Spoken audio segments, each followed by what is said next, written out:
Voter তালিকার বিশেষ নিবিড় সংশোধনী নিয়ে সংসদে আলোচনায় রাজি কেন্দ্রীয় সরকার। মঙ্গলবার এই নিয়ে বিরোধীদের দাবি মুখে সংসদীয় মন্ত্রী কিরেন রিজিজু সরকারের এই অবস্থানের কথা জানান। সেই সঙ্গে তিনি স্পষ্ট করেছেন, সংসদে আলোচনার জন্য বিষয়টিকে কেন্দ্র করে অতি গুরুত্বপূর্ণ বিষয় বলে মনে করে না।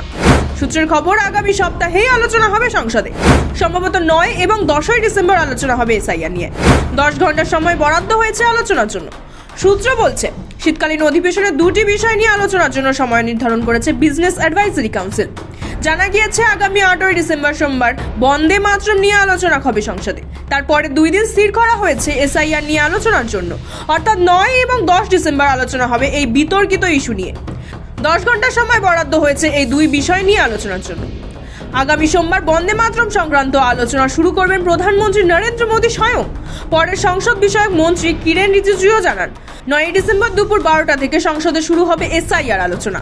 তবে সেই আলোচনায় প্রধানমন্ত্রী উপস্থিত থাকবেন কিনা তা জানা যায়নি। শীতকালীন অধিবেশনের শুরু থেকেই এসআইআর নিয়ে আলোচনা চেয়েছে বিরোধীরা। সোমবার দফায় দফায় মুলতবি করে দিতে হয় লোকসভার অধিবেশনে। বিরোধী শিবির সম্মিলিতভাবে বিক্ষোভ দেখানোর দফায় দফায় মুলতবি করে দিতে হয় অধিবেশনে। সরকার দাবি না মানায় সংসদ চত্বরে ফের বিক্ষোভ দেখানো শুরু করে বিরোধী শিবির। সেই বিক্ষোভের চাপে এবার সুর নরম করল কেন্দ্র। ব্যুরো রিপোর্ট, সময় কলকাতা।